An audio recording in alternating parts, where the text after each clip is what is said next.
Hello guys, কেমন আছেন সবাই? আশা করি যে যেখানে আছেন খুবই ভালো আছেন। আজ আপনাদের খুবই সহজ ও মজাদার একটি নাস্তা আইটেম তৈরি করে দেখাবো। না টেনে সম্পূর্ণ ভিডিওটি দেখুন, আশা করি আপনাদেরও ভালো লাগবে। এরকম সুন্দর ও সহজ মজাদার রেসিপি পেতে অবশ্যই লুৎফা ভিলেজ কুকিং চ্যানেলটি সাবস্ক্রাইব করে পাশে থাকা বেল আইকনটি প্রেস করে রাখবেন। মিষ্টি পাখি পিঠাটা তৈরি করতে এখানে লাগছে আমার 2টা ডিম। ডিমটা অবশ্যই রুম টেম্পারেচারে থাকতে হবে। আপনারা চাইলে কিন্তু এখানে একটা ডিম দিয়েও করে নিতে পারেন। 1 চামচ লবণ, 1/4 কাপ চিনি, 2 চা চামচ তেল। এখন আমরা হুইক্সের সাহায্যে ভালোভাবে উপকরণগুলো মিশিয়ে নেব। যতক্ষণ না পর্যন্ত চিনিগুলো গলে যায় ততক্ষণ পর্যন্ত ভালোভাবে মিশাতে হবে।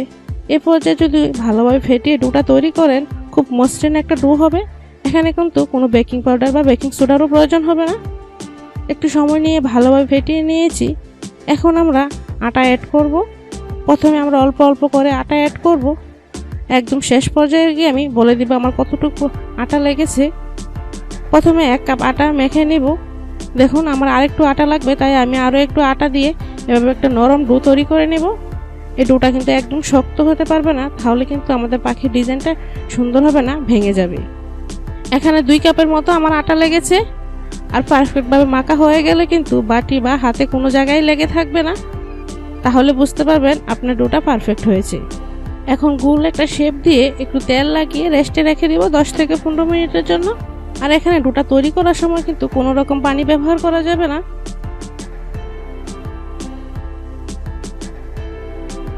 দেখুন 10 মিনিট পর ফিরে এলাম। আমাদের ডোটা একদম পারফেক্টভাবে সেট হয়ে গেছে। এখন হাতের সাহায্যে একটু ভালোভাবে মেখে নিব। এ পর্যায়ে যদি ভালোভাবে মথে নেন তাহলে আপনার পিঠাটা একদম মুচমুচে হবে। মথা হয়ে গেলে এরকম লম্বা একটা রোল করে ছুরির সাহায্যে পিস পিস করে কেটে নেব। এখান থেকে আমি কিন্তু একটা পিস হাতে নিয়ে চিকন একটা লম্বা আবার রোল তৈরি করে নেব। দেখুন একদম মোটাও না বা একদম চিকনও না, এরকম সুন্দর একটা রোল তৈরি করে নেব। আর সাইডগুলো এভাবে সমান করে নেব।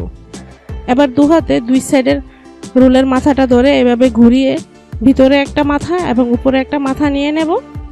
দেখুন ভিডিওটা দেখলে কিন্তু আপনারা বুঝতে পারবেন কতটা সহজ। প্রথমে নিচের মাথাটা এভাবে আমি হাত দিয়ে চেপে একটা লেস তৈরি করে নেব। দেখুন লেসটা একটু সুন্দর দেখানোর জন্য আমি একটা কাঁটা চামচের সাহায্যে এভাবে দাগ কেটে নিব। আর একটা ছুরির সাহায্যে মাঝখান থেকে একটু কেটে নিব।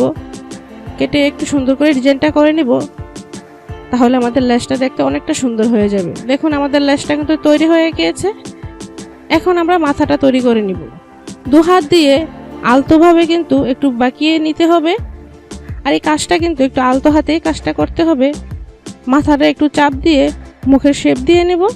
দেখুন কাজটা একটু আলতো হাতেই করবেন, আমি বারবার বলতেছি, তাহলে আপনার পিঠাটা কিন্তু অনেকটা সুন্দর হবে। এরপর একটা কেচির সাহায্যে আমরা ঠোঁটটা কেটে নেব। কাটা হয়ে গেলে 2 হাতের সাহায্যে কিন্তু ঠোঁটটা একটু ছড়িয়ে নেব, তাহলে দেখতে অনেকটা সুন্দর দেখাবে।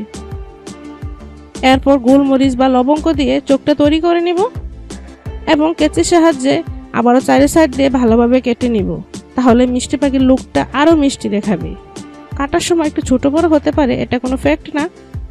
দেখুন আমার মিষ্টি পাখির লুকটা কতটা সুন্দর হয়েছে। আর আপনার বাসায় ভিডিওটা দেখে কিন্তু ঝটপটে পাখির রেসিপিটা তৈরি করে নিতে পারেন। এখন পাখির ঝুঁটিটা তৈরি করে নেব। এখন সেখান থেকে অল্প একটু ডো নিয়ে একটু রেড ফুড কালার দিয়ে মেখে নিব, কারণ ঝুঁটিটা লাল হলেই কিন্তু দেখতে ভালো দেখাবে। আপনারা চাইলে কিন্তু ঝুঁটিটা চেরি ফল দিয়েও তৈরি করে নিতে পারেন। দেখুন কতটা সুন্দর কালার চলে এসেছে। এখান থেকে আমি 1 চিমটা ডো নিয়ে হাতের তালুতে এভাবে গোল গোল করে হালকা একটু চ্যাপটা করে নিব। চ্যাপটা করে পাখির মাথায় লাগিয়ে নেব। দেখুন লাগিয়ে আমি এটা আর একটু সুন্দর দেখানোর জন্য একটা কাঁটা চামচের সাহায্যে একটু রেক কেটে নেব, তাহলে জুটিটাও দেখতে আরও সুন্দর দেখাবে। দেখুন আমার পাখিটা তৈরি হয়ে গেছে। আমার মিষ্টি পাখির লুকটা ফাইনালভাবে কতটা সুন্দর হয়েছে আপনারা দেখলেই বুঝতে পারবেন, একদম আপনাদের মন কেড়ে নেবে। আর এই পাখিটা দেখতে এতটা সুন্দর ও মিষ্টি, তাই আমি এর নাম দিয়েছি মিষ্টি পাখি। এখন আমরা ভেজে নেব। ভাজার জন্য চুলায় একটি প্যান বসিয়ে বেশি পরিমাণে তেল দিয়ে দিব, কারণ পাখিটা আমি একদম ডুবো তেলে ভাজবো। তেলটা গরম হয়ে গেলে একে একে পিঠাগুলো দিয়ে দেব। আর একটা চামচের সাহায্যে পাখির গায়ে এভাবে ছিটিয়ে ছিটিয়ে দিতে হবে, তাহলে পাখির উপর ভাগটাও ভালোভাবে হয়ে যাবে। আর চুলার হিটটা একদম লো টু মিডিয়ামেই রাখতে হবে। পাখিগুলো কিন্তু উল্টিয়ে ভাজা যাবে না, তাহলে আমাদের পাখির ডিজাইনটা একদম নষ্ট হয়ে যাবে। একটু সময় নিয়ে আস্তে আস্তে এইভাবে ভাজতে হবে। দেখুন এরকম আস্তে আস্তে যদি কালার চলে আসে তখনই বুঝতে হবে আমাদের পিঠাগুলো হয়ে গেছে। এখন আমরা তেল ছেঁকে তুলে নেব। সবগুলো তুলে নিয়েছি ভাজার পর। লুকটা দেখুন কি ভালো লাগছে। আর বন্ধুরা, আমার মিষ্টি পাখির ডিজাইনটা কেমন হয়েছে তা কিন্তু কমেন্টে জানাতে ভুলবেন না। আর ভালো লাগলে তো অবশ্যই একটা লাইক করেন, আমার চ্যানেলটি সাবস্ক্রাইব করে রাখবেন। প্লিজ প্লিজ বন্ধুরা, সাবস্ক্রাইব মাই চ্যানেল। আজ এখানে শেষ করছি। পরবর্তী ভিডিও দেখার আগ পর্যন্ত সবাই ভালো থাকবেন, সুস্থ থাকবেন। আল্লাহ হাফেজ।